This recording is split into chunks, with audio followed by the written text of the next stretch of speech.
el liderazgo al estilo ¿de quién? De Jesús. Siempre me apasiona reflexionar en el liderazgo al estilo de Jesús, porque es la manera que podemos evaluar cómo Él trabajó las cosas. Y si Él las trabajó de esa manera que funcionaron, pues yo creo que también pueden funcionar para nosotros. Y en ese liderazgo al estilo de Jesús, pues yo en esta noche quiero hacer un abordaje a el sufrimiento y el dolor humano. La gente sufre. Y hay gente que sufre mucho. Porque sus traumas no son básicos, no son sencillos. Son traumas complejos. Cuando tú tienes que enfrentar varias cosas a la vez, se convierte la experiencia en un trauma complejo. ¿Por qué? Pues porque no estás trabajando una sola cosa. Cuando yo atiendo pacientes en adicción, yo me enfoco bastante en la evaluación holística que le hago, en ver no solamente qué sustancias estuvo expuesto ese paciente, qué cosas usó, sino qué efectos está teniendo en la persona, porque la mayoría de los pacientes adictos desarrollan diagnóstico dual. ¿Por qué? Pues porque la adicción es una enfermedad mental. El alcoholismo es una enfermedad mental. La adicción a drogas es una enfermedad mental que para efectos de la ciencia médica no tiene cura. Eso es lo que dice la ciencia médica. Pero nosotros creemos en la intervención sobrenatural del poder de Dios para transformar una vida. Porque las transformaciones son para siempre. Los cambios son temporeros, pero las transformaciones son para siempre. Y esa intervención de Dios puede impactar la vida de una persona que la cambia hasta alcanzar la transformación. Esa renovación en el espíritu de vuestra mente que nos pide Romanos es parte de ese proceso.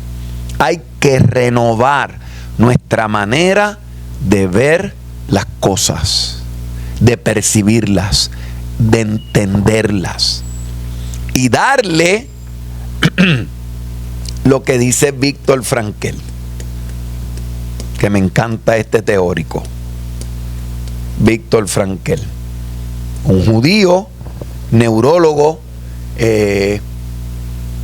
y también psiquiatra, que cuando fue secuestrado en los campos de concentración nazi, él desarrolló una teoría terapéutica llamada la logoterapia. Logoterapia.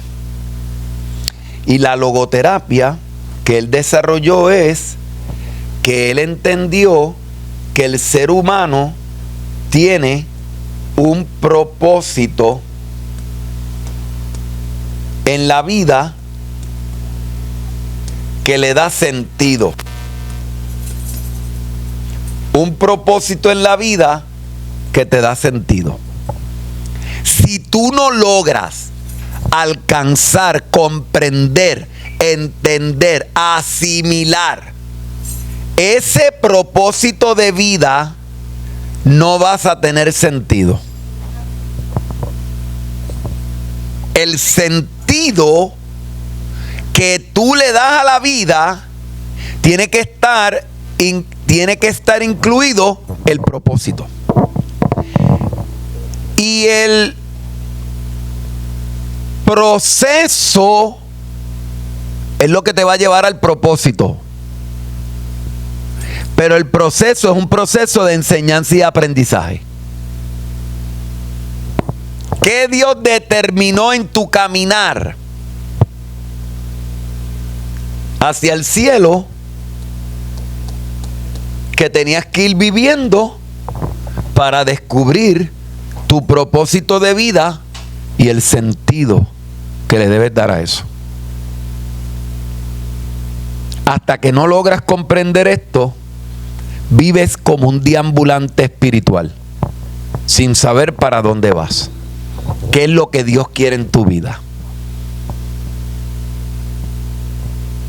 Y si usted lleva años en el Evangelio, perseverando en la fe, practicando las disciplinas espirituales, esto tiene que ser parte de su día a día. Porque es lo que nos va a ayudar a entender mejor el sufrimiento y el dolor humano. ¿El cristiano está exento de sufrir? ¿El cristiano está exento de padecer? ¿De enfermarse? Mire, hay algo que hay mucha gente que pasa por alto y no lo tiene muy consciente. La gente del primer siglo de la historia, si llegaban a 60 años, ya eran considerados ancianos, porque no todo el mundo podía llegar a esa edad. ¿Por qué? Por las condiciones de vida, la nutrición, la alimentación, la calidad de las cosas como se daban. En el tiempo bíblico mucha gente quedaba ciega por el polvo, ese polvo del Sahara. Eso siempre existió. Ese polvo que a nosotros nos llega aquí, nos afecta el sistema respiratorio, causaba ceguera. Tampoco habían operaciones adelantadas en la ciencia médica para que a la edad que tiene la mamá de Chu, de José, de Geraldo y demás, se le pueda hacer una operación en los ojos. En el tiempo ese no había. Entonces la gente desarrollaba tirillo, te daba la catarata y te tenías que morir ciego, joven, porque no había quien te sacara eso. Ahora te sacan eso y te ponen un lente y sigues por ahí para abajo hasta los 100 años. ¿Sí o no? Pues porque la Escritura Sagrada nos comparte que en estos tiempos postreros, ¿qué le pasaría a la ciencia? Y lo hemos visto. Recuerde que qué cosas podemos mencionar que no había en el tiempo bíblico. Miren, los barcos, los transatlánticos, los submarinos, los transbordadores espaciales, los aviones. Eso no existía. Si alguien del tiempo bíblico llega a ver eso en una visión, podía decir, eso es un avión, eso es un transatlántico, eso es un transbordador espacial y eso es un submarino. ¿Podía Juan, el vidente, decir eso? No. Por eso a mí me encanta que siempre él escribe diciendo lo siguiente: lo que viera parecido, semejante, lo que viera como. Él no da definiciones absolutas. ¿Usted no se da cuenta? ¿Por qué? Porque yo creo, esto es yo, Jaime Galarza, versión Jaime Galarza, yo creo que ni Juan mismo entendía lo que estaba viendo.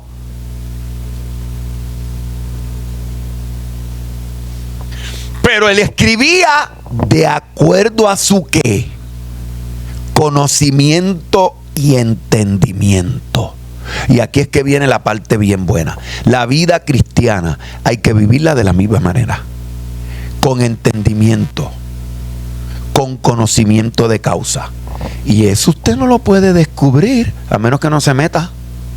Hay que meterse en la palabra, hay que estudiar. Hay gente que lee, pero leer no es estudiar. Tú puedes leer sin estudiar. Lo que no puedes es estudiar sin leer. Puedes leer sin estudiar. Lo que no puedes es estudiar sin leer. Entonces, ¿qué nos enseña la Biblia sobre el sufrimiento y el dolor humano? Que no estamos exentos de ello. Entonces, si a Dios le place matricularte en el horno del fuego de la prueba que tú haces pidiéndole a Dios que te saque de ahí antes de tiempo. Si eso es lo que te va a purificar. Si eso es lo que te va a enseñar.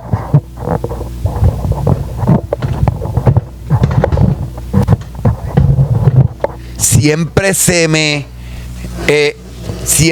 me escapa el hecho de enfatizar que el propósito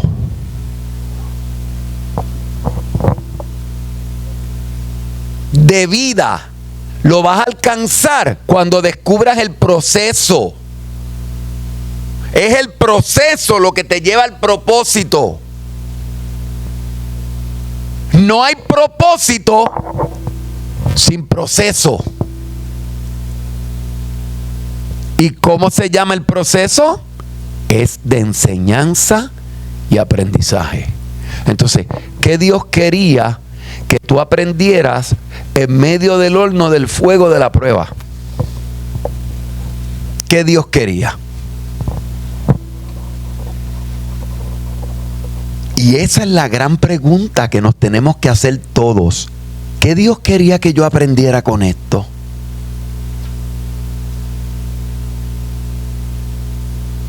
Pero el cristiano inmaduro se queja. El cristiano inmaduro se lamenta. El cristiano inmaduro te va a poner una excusa y un pretexto.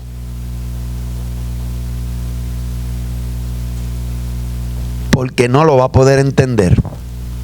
Ve el horno del fuego de la prueba como algo que malo, negativo, a lo que yo rechazo. No quiero eso. Yo no quiero bregar con eso. Yo tengo pacientes que ellos me dicen, ¿y de qué vamos a hablar hoy? Y yo le digo, de lo que tú quieras que hablemos. Ah, yo pensaba que usted me iba a... No, yo no le digo yo no le digo a mis pacientes los temas que vamos a trabajar. Porque yo no sé si tú estás preparado para trabajar un tema que a mí me gustaría trabajar contigo. Mejor trabajamos los que tú te sientas preparado para trabajar. Y eso se llama tiempo terapéutico. Cuando yo estoy preparado para enfrentar una cosa, trabajarla, ese reto y ese desafío. ¿Qué me enseña a mí?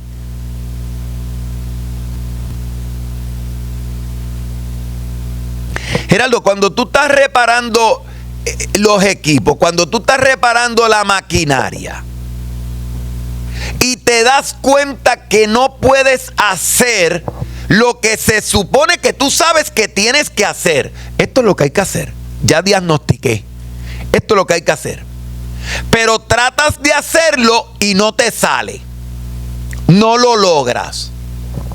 ¿Qué haces? ¿Te rindes? ¿Qué haces? ¿Qué haces? Sigo buscando otras acciones alternativas. ¿Hasta cuándo? Pero en la vida no hacemos así. Hay gente que se cansa y se quita. Pero el gran referente sobre lo que es la perseverancia, cuando uno tiene una idea clara de algo y que tú estás convencido que eso es así, la tenemos en Thomas Alva Edison. Qué empeño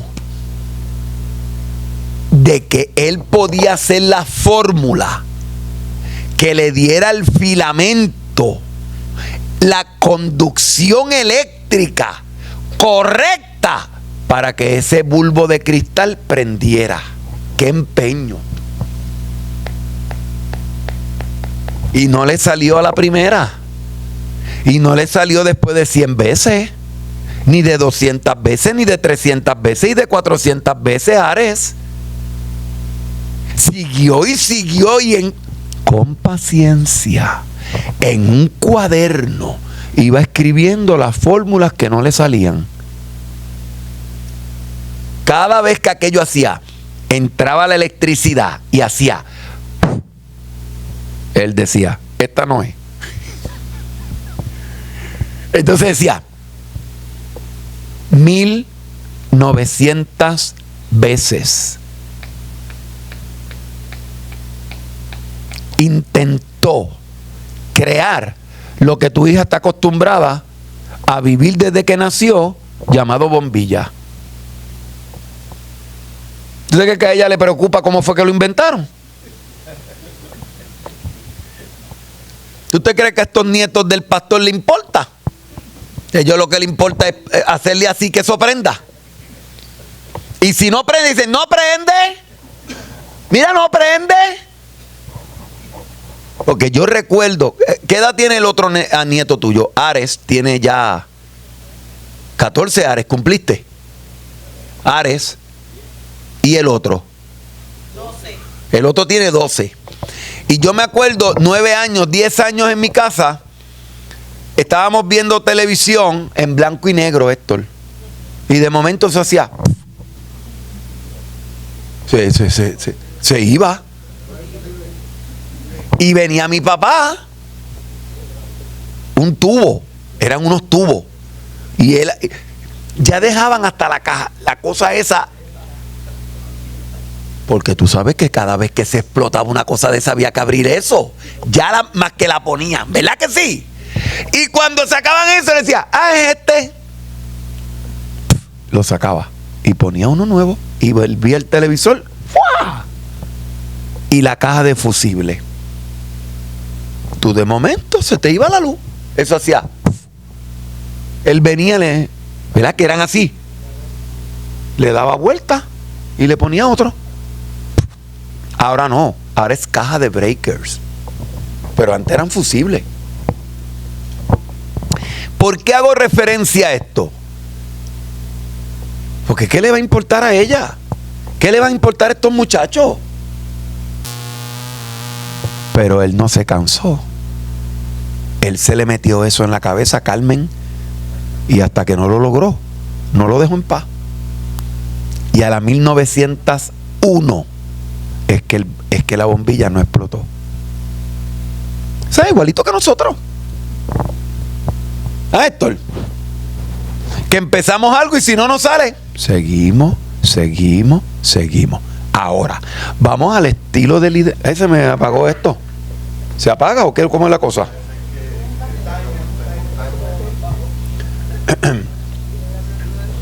Al estilo, el liderazgo, al estilo de Jesús, me confronta. Es que como no lo habíamos usado tanto, me confronta, escuchen acá, me confronta con la realidad de que en la vida cristiana nosotros también tenemos situaciones donde empezamos y no acabamos. Pero nosotros tenemos que tomar la determinación de no rendirnos y seguir hacia adelante. ¿Qué dijo Geraldo?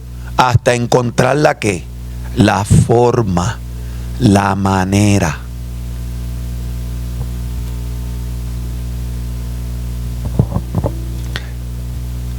Y dime si en alguna que otra ocasión tuviste que ponerte inventor porque sabes que ni tenías las herramientas o no tenías la materia prima para hacer lo que se necesitaba y tuviste que inventar, ¿sí o no? Y tal vez dijiste, esto es temporero, porque papi era así, temporero. Cuando él ve, no nene, esto es temporero. Cuando yo escuchaba temporero,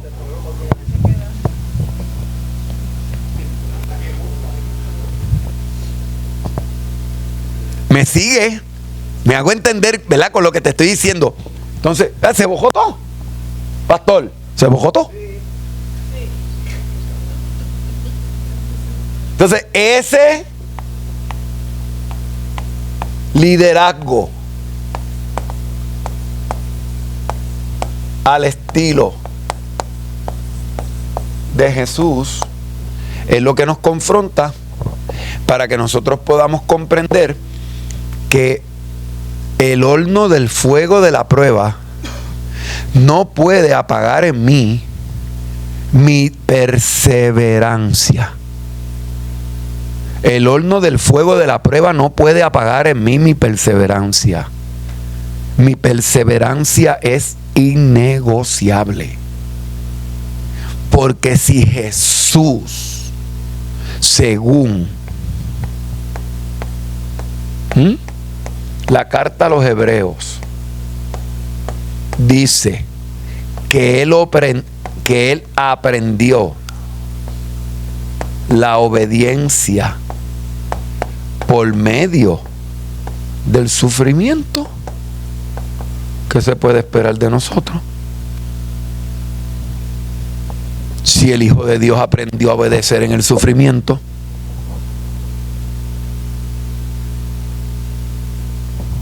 y Hebreo es la carta sacerdotal de Jesús para plantearnos que era del orden de Melquisedec, y ese sacerdote por excelencia tuvo que pagar un precio caro.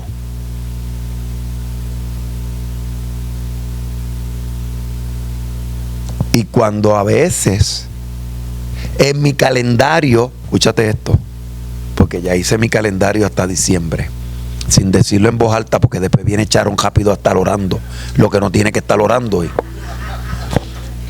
Y sí, porque no me he ido, ¿sabes? A los que nos están viendo por las redes, Charon es una hermana de la iglesia que siempre que anuncio que me voy de viaje misionero como pastor misionero, ella ora para que no me vaya nada, y no me fui. No me pude ir en julio, como ella me dijo. No te vas a ir para ningún lado. La que se terminó yendo fue ella. Héctor, la que se terminó yendo fue ella, porque tuvo una situación de familia que tuvo que ir a resolver. Entonces, en ese proceso, nosotros nos miramos en el espejo de Jesús y vemos que Él abrazó el dolor, la angustia y el sufrimiento para comprarnos a precio de sangre la salvación y la vida eterna que nosotros disfrutamos hoy. Porque la salvación y la vida eterna no es para cuando uno se muere, Gladys, es ya. Desde ya la disfrutamos. Ya yo estoy disfrutando la vida eterna. No veré muerte segunda. Muerte primera sí, porque, ¿verdad? Bueno, si me toca, porque yo voy a durar 120 años, pero si de aquí a que tenga 120 el Señor no ha venido, Gerardo, ¿verdad? Pues entonces, les digo esto por lo siguiente. ¿Tenemos nosotros la capacidad de soportar y de enfrentar lo que la vida cristiana nos conlleva? O cuando las cosas no nos salen bien y nos llega la angustia, el dolor, el sufrimiento y la tristeza profunda, entramos en una crisis de tal magnitud que no se nos nota de qué estamos hechos. ¿En dónde quedó tanta oración, tanto ayuno, tanta lectura de la palabra, tanto congregarnos, tantos cultos, tantas vigilias, tantas preparaciones, tantas oraciones extensas? ¿De qué nos sirvió? Si a la hora de la verdad no queremos soportar el horno del fuego de la prueba, porque queremos que nos saquen antes de tiempo. Y usted sabe que los alimentos no se pueden dejar de consumir, de preparar, de confeccionar sin el tiempo correspondiente. Pregúntenle a un repostero o pregúntenle a un cocinero.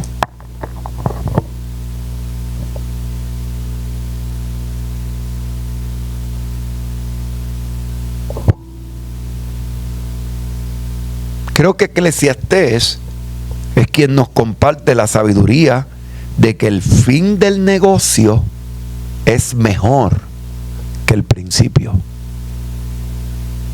No es como tú empieces este camino, es como lo que, es como lo termines. No es empezar bien, muchos empiezan bien, terminan mal. Y hay quienes empiezan mal y terminan bien, porque es en el Señor, es en el Evangelio, en el único lugar en donde tú, después de haber empezado mal, puedes terminar bien. Y después de haber empezado bien, puedes terminar mal. Porque en esto la consigna es que tenemos que perseverar hasta el final. Hasta el fin. Ese final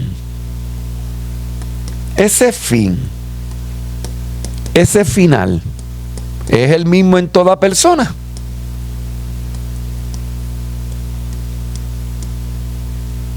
¿Verdad que no? Porque Dios nos trata de manera individual, no colectiva. Dios trabaja directamente contigo en la medida tú le permitas que trabaje. Porque Él es tan respetuoso que si tú no dejas que Dios trabaje en ciertas áreas de tu vida, Él dice, ok, está muy bien. Él respeta eso. Pero en la medida tú te abres para que Él se meta ahí y ponga orden y trabaje, lo podemos lograr. Entonces, ¿cómo me fortalezco? ¿Cuál es la ruta de fortalecimiento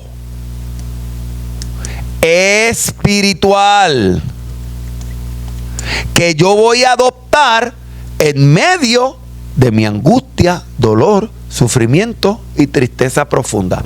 En medio de la crisis en mi casa, en medio de la escasez, en medio de la ausencia de recursos, en medio de noticias que nos estremecen, en medio de decisiones gubernamentales, ante cosas que no tenemos el control, ¿cómo yo voy a responder? ¿Cómo he madurado en la fe lo suficiente como para responder adecuadamente, poniendo a Dios en alto y dando testimonio de mi fe?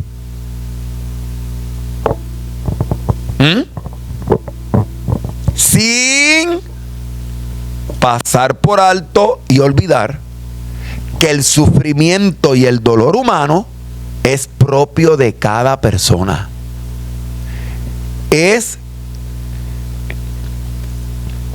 Son esas experiencias las que nos van a ayudar a crecer, a madurar, a fortalecer la fe y a poder ayudar a otros a que otros sigan y caminen para uno poderle decir, Carmen, si yo pude, tú también puedes. Rodé, si yo pude, tú también puedes. Oye, Geraldo, si yo pude, tú también puedes. Dayanara, si yo pude, tú también puedes.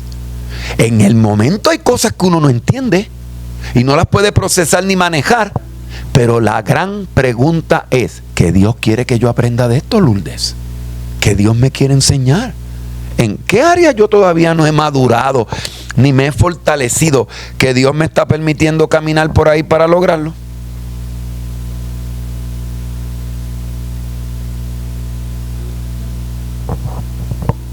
Y ahí es que entonces, aquí, entra lo que quiero compartir con ustedes. Ahí entonces es que entra el cómo mi familia decide permanecer.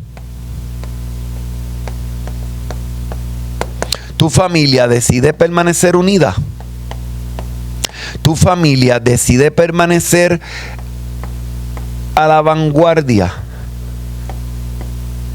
¿Estamos dispuestos a pelear, a echar el resto, a seguir adelante? ¿O ya tenemos predeterminadamente quitarnos? Ya estoy cansado antes de empezar y me voy a quitar. ¿O estoy a la vanguardia? Mi familia está comprometida en mantenerse unida a la vanguardia. Número 3, hay compromiso de sostenimiento. Mire, En la antigüedad, en la Edad Media, cuando un clan, una tribu, una casta tribal de familia cometía una falta, una ofensa, un agravio, toda la familia era mancillada. Si en tu familia alguien violaba a alguien, toda la familia estaba mancillada. Si robabas, si matabas, si cometías algún acto de inmoralidad sexual, toda la familia quedaba manchada. ¿Y tú sabes lo que hacía la familia? Te excomulgaba. Porque por causa tuya, por tu responsabilidad, mancillaste nuestro nombre, nuestro honor y nuestra casa. Entonces se procuraba a nivel familiar mantener un compromiso de sostenimiento que hoy día mucha gente no lo quiere, porque ¿saben lo que hacen? A la primera que se les pone mala en la casa y en la familia, me voy. ¿Dónde está el compromiso de sostenimiento? Donde yo estoy comprometido a sostenerte, porque tú también estás comprometido a sostenerme en mi casa, en mi familia, en mi hogar. ¿Dónde está? Porque la fácil es uno irse huyendo, corriendo y no enfrentar. Esa es la fácil. Pero te voy a aclarar esto. Que no se te olvide que si es un asunto de familia, no es de una sola persona, es de más de una persona.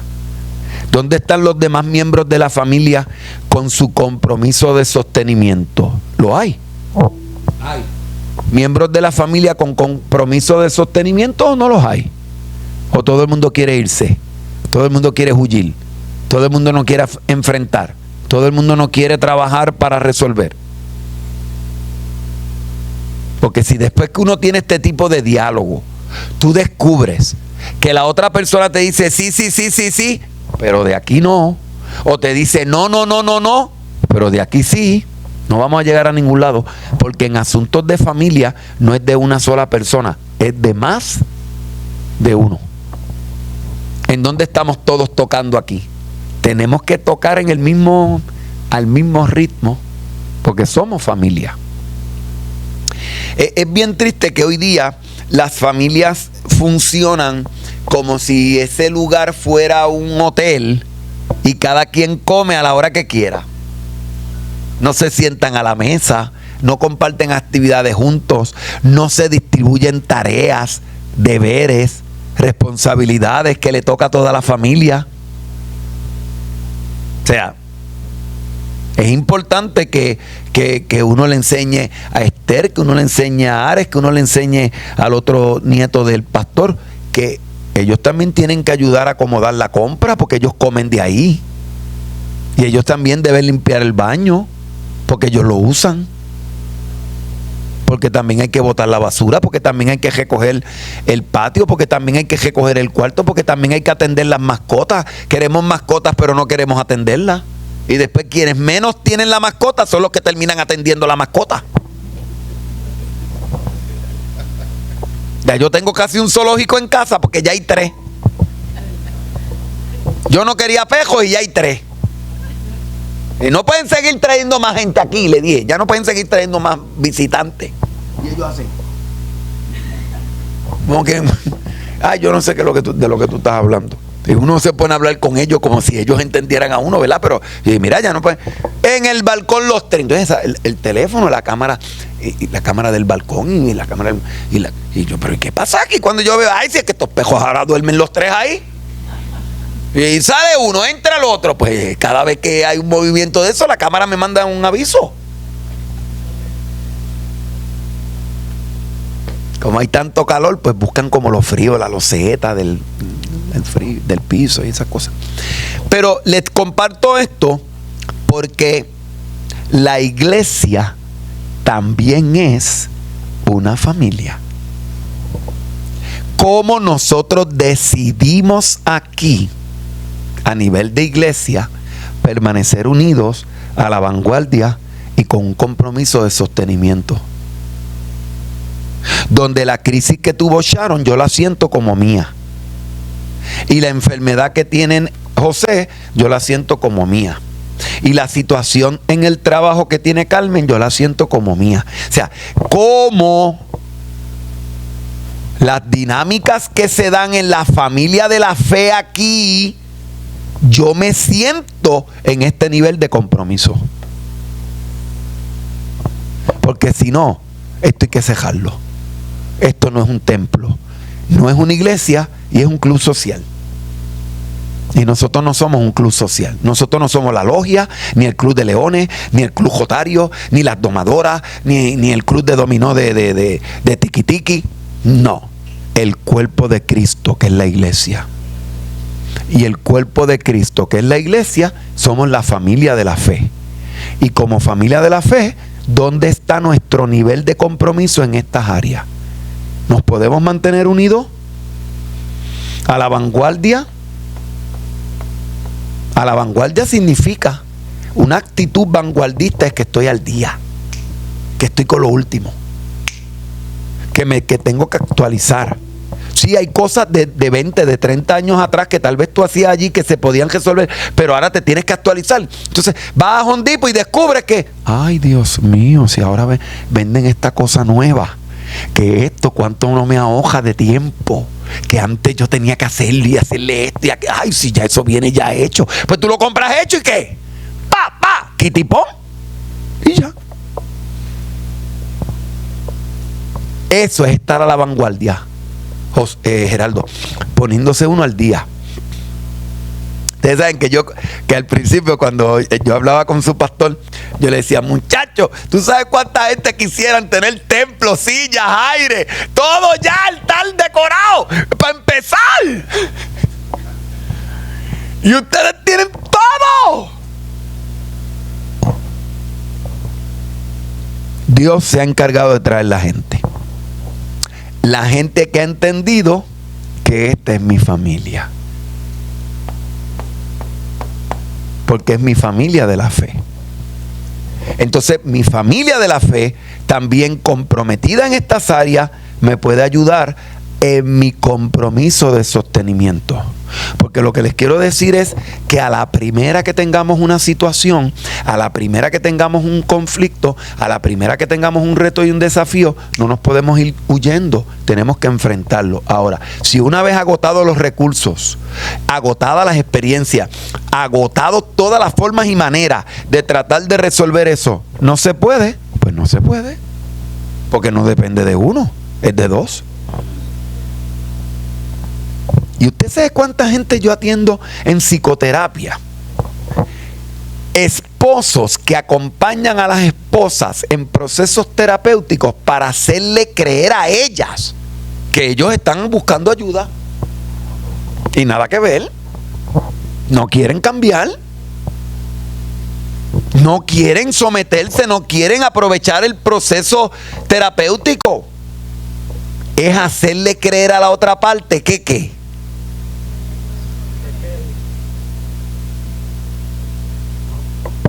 Y eso es triste. En asuntos de pareja siempre la responsabilidad es compartida. Es de dos. No es cuestión de echarle culpas a nadie. Vamos a asumir la responsabilidad con el compromiso de ¿qué?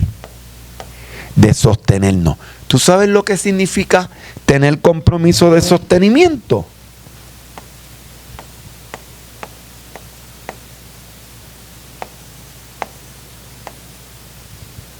Es cuando Milagro le dice a Abimael, no, perdóname. Esto lo vamos a resolver juntos. Y vamos a echar el resto. Es cuando José le dice a Carmen, no, en esto estamos juntos. Si me duele a mí, te duele a ti. Si te duele a ti, me duele a mí. juntos.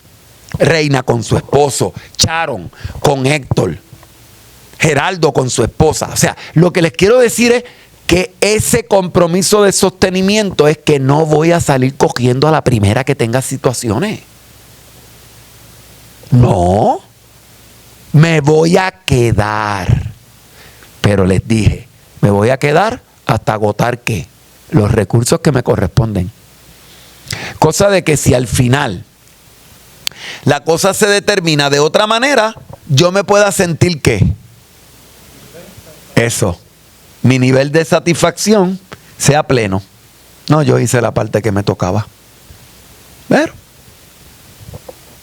mire, cada 5 años, ¿tú llevas cuántos casados? 38. ¿Y tú, Milagro? 30. Reina. 43. Jesús.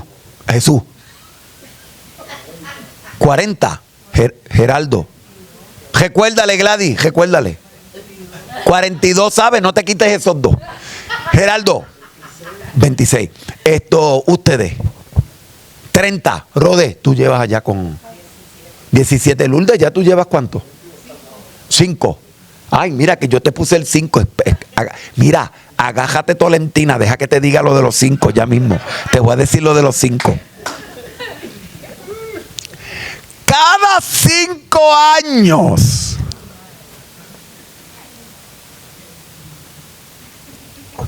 usted tiene una pareja nueva de la que se tiene que enamorar. Porque esa versión de 5 años atrás ya expiró, ya caducó. ¿Oíste, Chu? Ahora hay que enamorarse de la nueva versión. Y eso se hace cada 5 años. ¿Oíste, Lourdes? ¿Y cuándo cumpliste los 5? ¿Cuándo? Siempre cumplimos en diciembre. Los 5. ¿O vas a cumplir 6 este año? ¿Vas para 6? Pues ya sabes que ya estás en línea para renovar. Porque la renovación es cada 5 años en donde nos sentemos. ¿Sabes qué, Lourdes? A negociar los acuerdos. Porque ahora tienes un nuevo reto de que seguramente ni el físico, ni las ideas, ni las creencias, ni los pensamientos que se nos meten aquí son las mismas. Entonces tú te tienes que volver a enamorar, Carmen, de la nueva versión de tu pareja.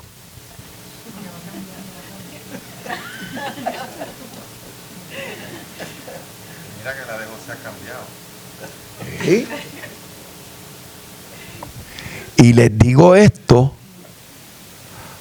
porque hay que hacerlo con el compromiso de que nos vamos a quedar sosteniendo la relación si se trabaja. Porque una de las partes no puede llevar esa cruz. La cruz la tienen que llevar ¿quiénes? Los dos. Uno cambia, uno se transforma, uno modifica. La manera de pensar de uno no es la misma. Y todo lo que tiene que ver con la familia, ¿a quién impacta?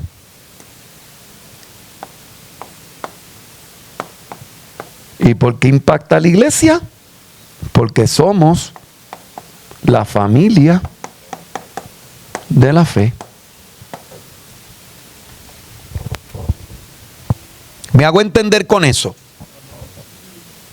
¿Cómo yo puedo trabajar a nivel individual, a nivel de pareja, a nivel de familia y a nivel de hijos?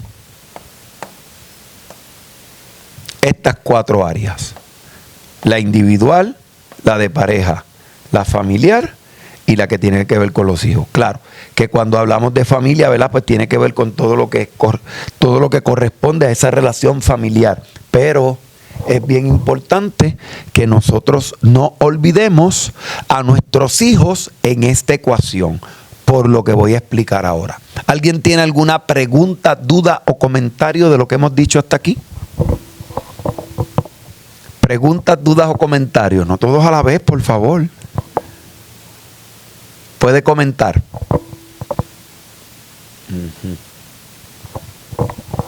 Ahora bien, ¿cómo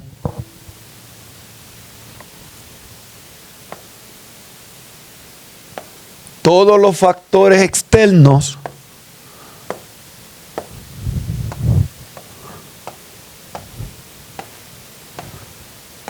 van a influir para que yo pueda enfrentar esos retos y desafíos?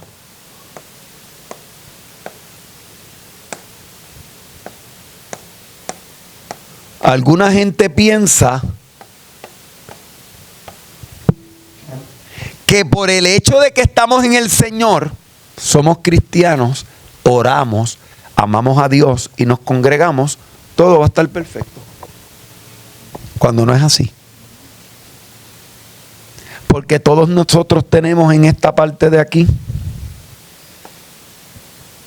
algo que traemos de nuestras propias historias de vida.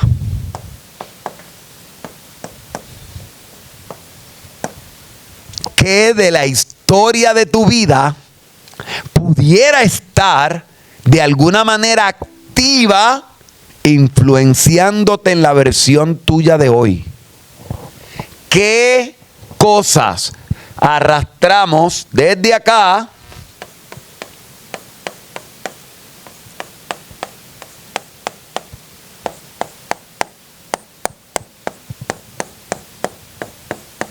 que a lo mejor son el reflejo de algo no sanado? Y aquí voy. Tú y yo pertenecemos a la iglesia, formamos parte de la familia de la fe. Tenemos nuestros propios asuntos, pertenecemos a una familia. Todo lo que vivimos en nuestra propia familia lo traemos a nuestra vida cotidiana. No hay manera de usted eliminar eso. Siempre está presente. Pero ¿qué cosas pudieron decirte o hacer? ¿Qué cosas te pudieron enseñar que tú las arrastras todavía hasta hoy y se han convertido en asuntos no sanados que ni siquiera estás consciente que los tienes que trabajar?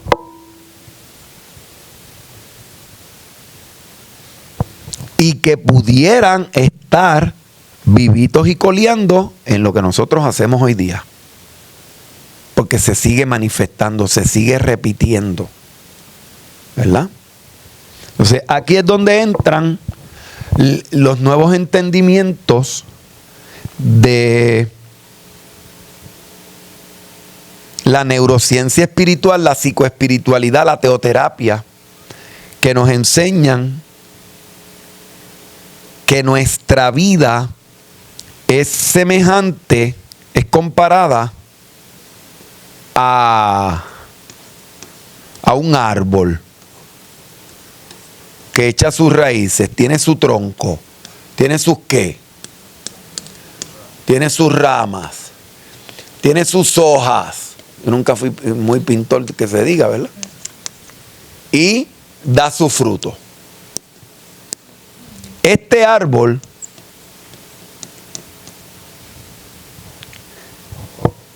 en el Salmo 1 es comparado con la vida de la gente.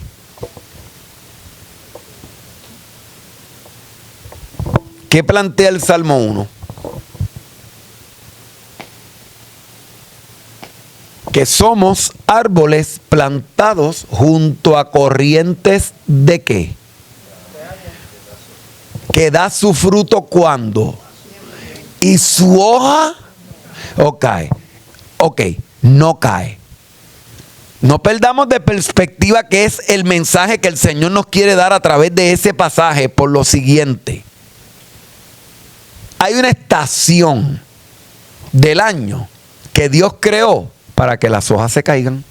¿Cuál es? Otoño.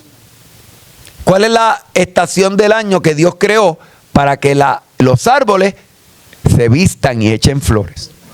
Primavera. Estamos en pleno verano. Verano es tiempo de lucir, pero ya viene otoño el 21 de septiembre. Después viene invierno el 21 de diciembre. Y el 21 de marzo del otro año entra la primavera. Cada estación, que son 4 estaciones, representan una temporada en nuestra vida. Nuestra vida tiene que ser revisada a la luz de esas 4 temporadas del año. Y cada 3 meses cambia la estación. Lo que me dice a mí es que Dios no es un Dios estático. Dios es un Dios dinámico. Él siempre está creando y recreando. Él siempre está haciendo cosas que nuevas. Si nosotros que se lo permitimos. Entonces nuestras familias son extremadamente importantes porque nuestras iglesias están compuestas de nuestras propias familias. Pero si nuestras propias familias, en lugar de estar sanas, están enfermas, ¿cómo va a estar la iglesia? Porque la iglesia es un reflejo de la condición en la que se encuentran las familias que pertenecen a ella. Y predicamos, enseñamos que esto es un hospital de almas, que debemos tener amor, compasión, misericordia y todo lo demás que hay que tener. Pero a veces se nos olvida. O sea, esa situación tan crítica donde un hermano mate a otro, prive de la vida a otro. Hoy yo estuve en una situación bien crítica con mis hermanos mayores, donde tuvieron una discusión y se fueron a las manos. Entonces le tuve que decir al otro, tú sabes una cosa, hermano, a ti se te olvida que ese hermano de nosotros tiene Alzheimer y tú eres alcohólico. Ustedes viven juntos aquí, pero no se soportan. Si ustedes no resuelven esto, tú sabes lo que va a pasar eventualmente, ¿verdad? Una desgracia. Donde tú vas a terminar golpeando al otro y te vas a arrepentir toda la vida, porque si a él le pasa algo en ese incidente, tú no lo vas a poder superar. Porque ese modelo nosotros nunca lo vimos en nuestros padres. Al contrario. Porque mi papá se casó con una mujer que había sido esposa de su primo, que murió de tuberculosis, y que él le pidió a él mismo que le cuidara a la esposa, y él se la cuidó tanto que a los 18 años se casó con ella con 36, y ella tenía 6 hijos, más mi papá le hizo 3. Mira si la cuidó bien. Gracias. Mira si la cuidó bien. Y de esos 6 que crió, viven 2. Una de 86 y una de 84. Mujeres. Nunca tuvimos ese modelaje, ¿verdad?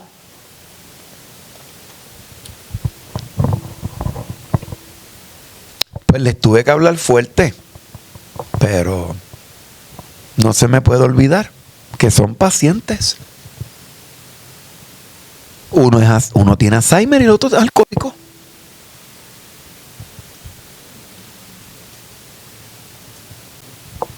Y yo estaba en el correo y algo me dijo, ve a la casa de la playa, que fue donde nos criamos.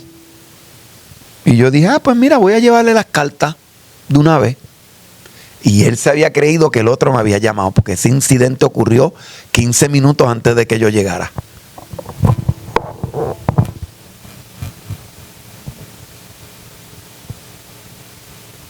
Y les cuento esto porque a nivel de familia de la fe,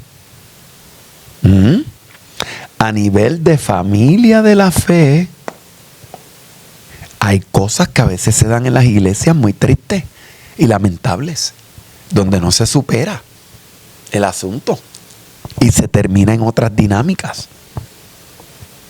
Hoy Dios nos está llamando a reflexionar seriamente. Recapitulando, número 1, nosotros no estamos exentos del dolor y el sufrimiento humano.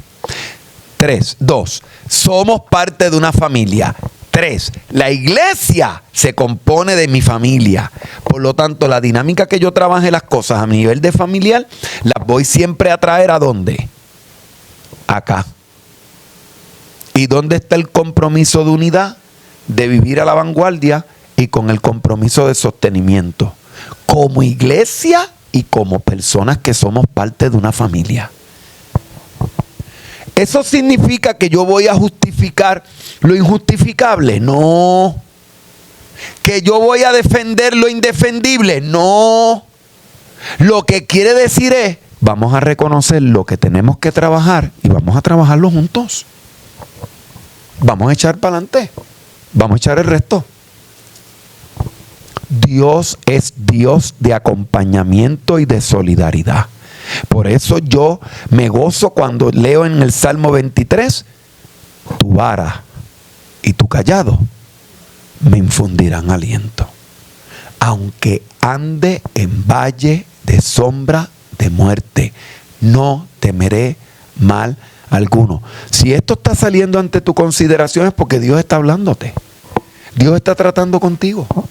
Dios te está haciendo saber que Él es Dios de acompañamiento y solidaridad. ¿Cuántas cosas pasan en las iglesias que uno no quisiera que pasen y que no deben pasar? Pero si pasan, ¿qué podemos hacer con ellas? Nada, excepto que eso que sucedió yo lo pueda transformar y convertir en una bendición.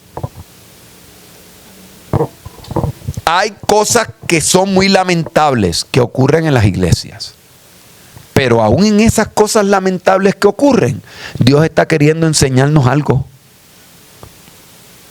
Dios nos quiere enseñar algo.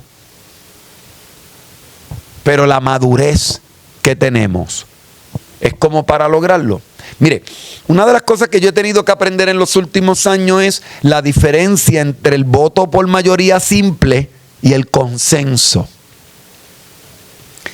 Yo venía de una escuela donde mi pastor me enseñó que las decisiones se toman por voto de mayoría simple. Eso es la mitad más 1. Pues de 11 personas necesitamos 6 votos para ganar la propuesta. Pero hay 5 que se quedan en contra. Ganan 6, pero hay 5 en contra. Estamos ganando 6-5. Tú tienes 5 personas que están diciendo, yo no estoy de acuerdo con eso. Y luego tú lo llevas a votación por mayoría simple, ganan 6-5, pero se queda el resentimiento en quién. Ajá, ahí es que entra la diferencia. Consenso, no por mayoría simple. ¿Qué es por consenso? Hasta que no logremos el consenso, no podemos terminar. Sabes que ahora así se determinan los juicios, ¿verdad? Los 12 tienen que estar de acuerdo. No pueden ser 11-1. Unánime. Eso es consenso. Cuando yo traía proyectos, propuestas a la iglesia, si no ganábamos por consenso, ¿sabes lo que yo hacía? Eso se queda ahí. Ah, pastor, pastor, pero la mayoría estamos de acuerdo, pero tenemos 3-4 personas que todavía no le pueden ver la viabilidad a este proyecto. No lo voy a hacer. Porque nosotros no estamos aquí en una competencia de ver quién es el que gana. Esto no es una competencia para ver quién gana. Esto es un trabajo en equipo. Entonces, yo voy a empezar a hacer este proyecto en los 11 donde 6 estamos de acuerdo con el proyecto, pero tiene 5 Zambalás y Tobías que van a estar como todo el tiempo que no, yo no quiero eso. Aprendí que yo decido las luchas que llevo a cabo, y yo esa lucha no la voy a llevar porque eso me desgasta. Ven la relación entre lo individual, individual, pareja, familiar y traducido aquí a familia de la fe, porque todo termina aquí. El Dios del acompañamiento y de la solidaridad está comprometido en que va a estar conmigo en medio de mi crisis, en medio de mi batalla, en medio de mi enfermedad, en medio de mi conflicto, en medio de mi lucha y en medio de mi situación personal, ya sea laboral, o sea familiar, o sea de pareja, o sea de lo que sea. ¿Por qué? Porque Dios no se ausenta cuando la crisis llega. Cuando la crisis llega, ya Dios está ahí con uno para poderte librar de esa crisis, de esa prueba, de esa lucha y sacarte en victoria.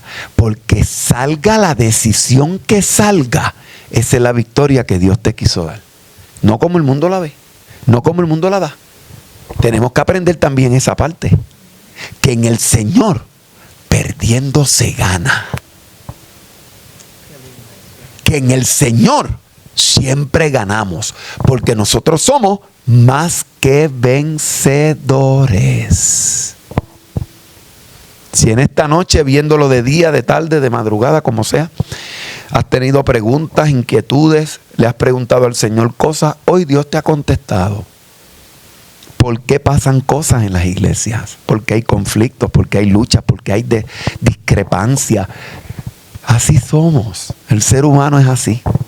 Pero lo importante es compromiso de mantenernos unidos a la vanguardia, usando todo lo último moderno que esté al alcance nuestro. Esto es eso, está a la vanguardia.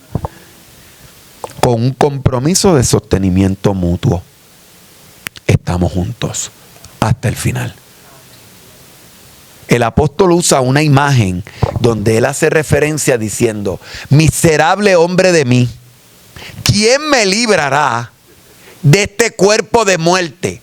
¿Sabe por qué? Porque los soldados romanos no dejaban a sus muertos tirados. ¿Sabe lo que hacían? Los cargaban encima. Cuerpos de muerte. Miserable hombre de mí, ¿quién me librará de este cuerpo de muerte? Era el muerto que iba cargando, que no lo podías dejar.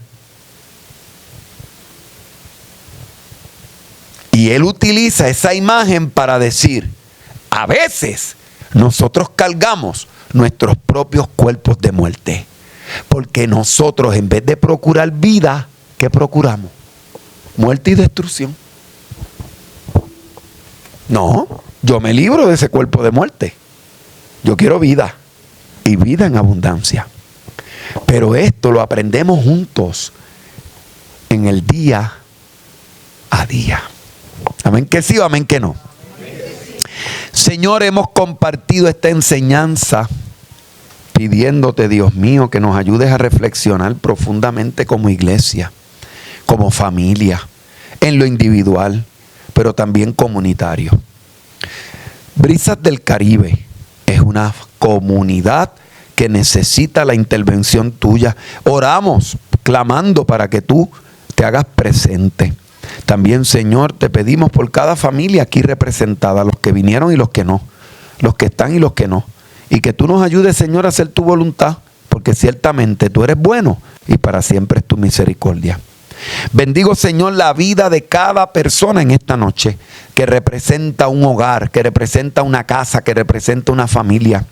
Y te pido, Señor, que nos ayudes a seguir adelante con ese compromiso de unidad, de estar a la vanguardia, con un compromiso de sostenimiento mutuo para seguir adelante unidos, ayudándonos. Si uno cayere, le levanta el otro y sigue adelante. No vamos a rechazar, a señalar, a juzgar, criticar, condenar y culpar aquello que no nos ayuda. Vamos al contrario a decir presente de otra manera. Así te lo pido creyendo en el todopoderoso nombre de Jesús. Amén, amén, amén.